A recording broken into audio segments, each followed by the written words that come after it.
Selamat malam pemirsa, inilah headline news pukul 23 waktu Indonesia Barat. Konser musisi legendaris Indonesia Iwan Fals yang bertajuk Untukmu Indonesia saat ini masih berlangsung di Istora Senayan. Konser ini menjadi konser termewah Iwan Fals selama ia menjadi musisi. Dan untuk mengetahui informasi selengkapnya, kita sudah bergabung dengan Marshalina Gita langsung dari Istora Senayan. Selamat malam Gita, bagaimana jalannya konser Iwan Fals hingga saat ini? Iya, selamat malam Stefani. Benar sekali, hingga pukul 11 malam hari ini konser Iwan Fals yang bertajuk Untukmu Indonesia masih juga diselenggarakan di Istora Senayan dan disaksikan langsung oleh 4.000 lebih penggemarnya di Istora Senayan. Tidak hanya euforia yang begitu luar biasa sekali dirasakan di dalam Istora Senayan maupun juga di luar Istora Senayan karena ada ribuan penggemar OI, ini sebutan dari penggemar Iwan Fals, yakni orang Indonesia yang saat ini juga masih terus menyaksikan lagu-lagu yang dibawakan oleh Iwan Fals. Sejak pukul 8 malam hari tadi sudah ada 20 lagu lebih yang dibawakan oleh Iwan Fals. Namun ada satu lagu yang paling menarik sekali dibawakan oleh Iwan Fals dan ini menyedot perhatian seluruh penonton yang menyaksikan di Istora Senayan. Mengapa? Karena lagu ini adalah lagu yang pertama kalinya dibawakan secara langsung oleh Iwan Fals dan belum pernah dirilis sama sekali di depan publik. Lagu ini adalah lagu Pesan untuk Jokowi, tepatnya adalah Janji-Janji Jokowi, karena kita tahu bahwa Iwan Fals itu selalu memberikan lagu-lagu dengan lirik-lirik yang mengenai isu-isu seperti politik, kemudian sosial, dan tentunya adalah isu-isu nasional. Dan ada 9 janji Jokowi yang diutarakan langsung di liriknya ini. Dan untuk mengetahui seperti apakah sebenarnya lagu, dan ini baru pertama kali didengarkan langsung oleh penontonnya, berikut kita saksikan bersama-sama.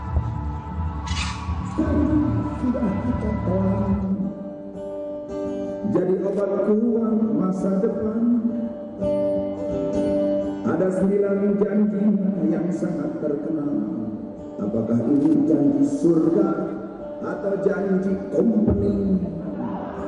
Temanku bilang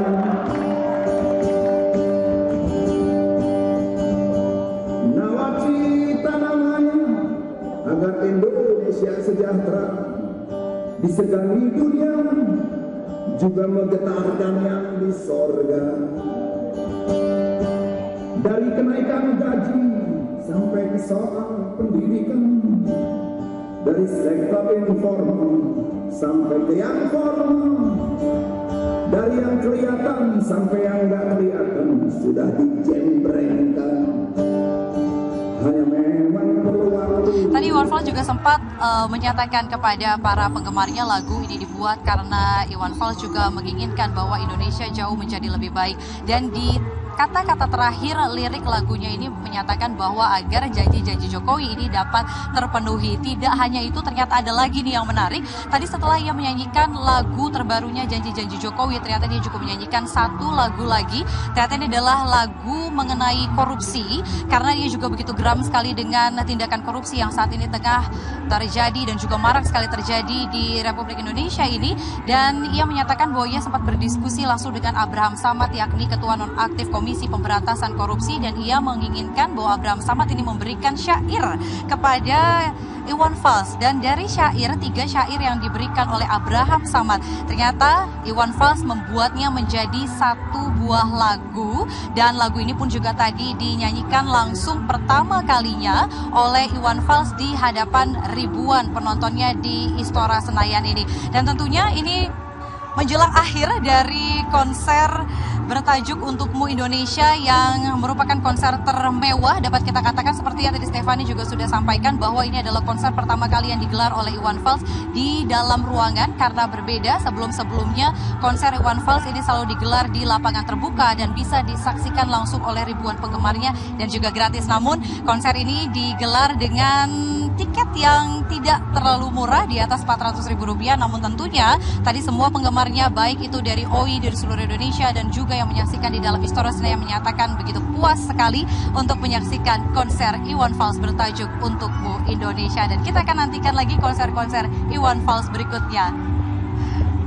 Untuk sementara demikian Stefani yang dapat disampaikan langsung dari Istora Senayan. Saya mau nonton lagi nih Iwan Fals. Kembali ke Anda di studio. Baiklah, terima kasih Marsyalina Gita atas laporannya dan selamat kembali bertugas dan juga selamat kembali menyaksikan jalannya konser. Joko Widodo kembali menegaskan para menterinya agar tidak lagi berpolemik di publik dan menghindari konflik antar kementerian dan antar lembaga. Hal ini disampaikan dalam sidang paripurna Kabinet Pemantapan Program Kerja tahun 2016 di Istana Bogor, Jawa Barat. Presiden Joko Widodo meminta para menteri dan pimpinan lembaga non-kementerian untuk tidak silang pendapat agar tidak membingungkan publik. Jokowi meminta semua pihak memiliki satu pandangan lurus sesuai program Presiden dan menghindari tabrakan antar kementerian. Dalam rapat tersebut, Presiden juga menginstruksikan para menteri untuk fokus pada pertumbuhan ekonomi, penyerapan tenaga kerja, angka kemiskinan, inflasi, dan kesenjangan.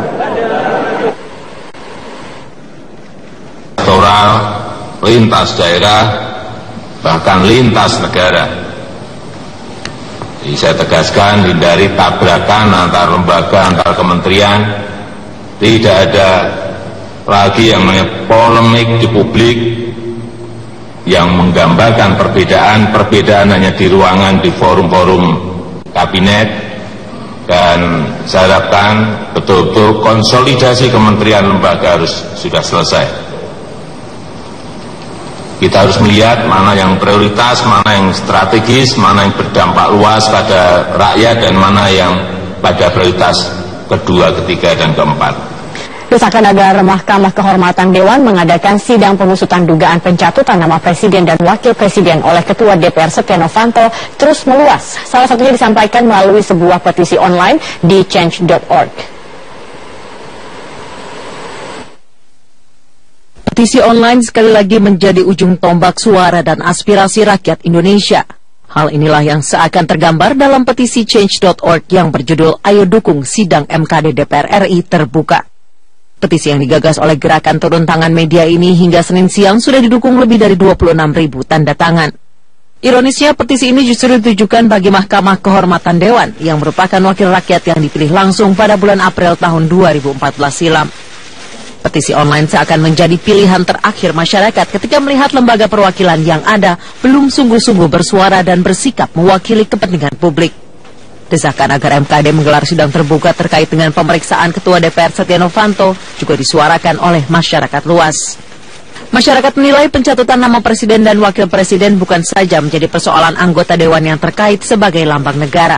Dugaan pencatutan itu sudah menjadi kepentingan seluruh rakyat Indonesia. Sidang itu harus terbuka ya, agar semua masyarakat tahu apa, tidak tertutup gitu. Lebih jelas apa yang hasilnya seperti apa, itu harus dikemukakan ke publik seperti apa. Karena itu Presiden dan Wakil Presiden kan lambang negara ya. Itu jadi kalau misalnya tidak ada sanksi apapun, itu berarti sama dengan melecehkan juga gitu. Atas nama keterbukaan informasi publik ya, harusnya itu terbuka, karena ini masalahnya juga sudah di blow up kemana-mana, semua masyarakat sudah tahu ya. Saya rasa terbuka aja gitu. MKD itu harus menampung aspirasi masyarakat. Ya seperti sekarang kan juga sudah ada petisi yang menginginkan Setia Novanto untuk mundur. Menanggapi desakan masyarakat, Wakil Ketua MKD dari fraksi PDI Perjuangan menilai sidang dapat dibuka untuk umum karena tidak membahas persoalan asusila, sehingga tidak harus dilakukan secara tertutup. Yang ketiga, perkara ini bukan perkara asusila, ya perlu kita garisbawahi. Oleh karena itu, supaya kelihatan betul-betul kita transparan dan betul-betul perkara ini bisa dilihat ya oleh masyarakat Indonesia. Tentu kita berharap ya keputusan nanti menjadi keputusan yang bulat, tidak perlu voting, ya tidak perlu voting, bahwa sifat dari persidangan terbuka untuk umum. Saya kira itu yang perlu. Sebelumnya Ketua DPR Setia Novanto dilaporkan ke Mahkamah Kehormatan Dewan akibat dugaan perbuatan tidak terpuji, yaitu mencatut nama Presiden dan Wakil Presiden dalam sebuah pertemuan bersama seorang pengusaha dan dirut PT Freeport Indonesia.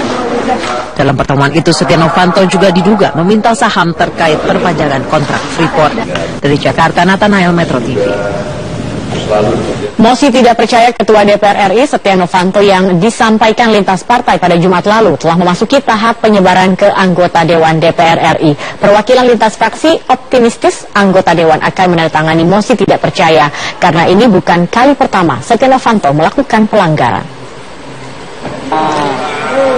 Mosi tidak percaya kepada Ketua DPR RI Setia Novanto yang dilakukan politisi lintas partai fraksi seperti Taufikul Hadi dari Partai Nasdem, Adian Napitupulu dari PDI Perjuangan, Inas Nasrullah dari Partai Hanura, dan Irfan Hakim Tiha dari PKB terus bergulir. Taufikul Hadi menjelaskan draft mosi tidak percaya saat ini telah masuk tahap penyebaran ke anggota DPR RI melalui fraksi-fraksi. Dengan tidak adanya batas waktu penyebaran mosi ini, Taufikul Hadi optimistis banyak anggota DPR akan menyetujui Setia Novanto mundur dari jabatannya sebagai Ketua DPR. Hasil dari mosi tidak percaya ini pun akan disampaikan kepada publik atas nama hak anggota, bukan fraksi. Kenapa muncul mosi tidak percaya tersebut ada beberapa alasan. 1, 2, 3, 4, 5, dan 6. Ya. Nah, kami membuat draft tersebut kemudian akan kami berikan kepada semua anggota.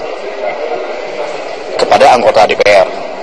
Kemudian nanti anggota DPR itu setuju atau tidak, dia akan membuhi tanda tangan. Ya. Nah, ini sekarang mungkin masih sirkulatif, masih beredar. Saya merasa yakin bahwa mosi tidak percaya ini akan didukung banyak oleh anggota Dewan, berhubung banyak anggota Dewan yang berpikiran waras. Nah, dan integritas Mahkamah Kehormatan Dewan MKD diuji dalam sidang dugaan pelanggaran etik yang kedua kalinya atas nama Ketua DPR Setia Novanto.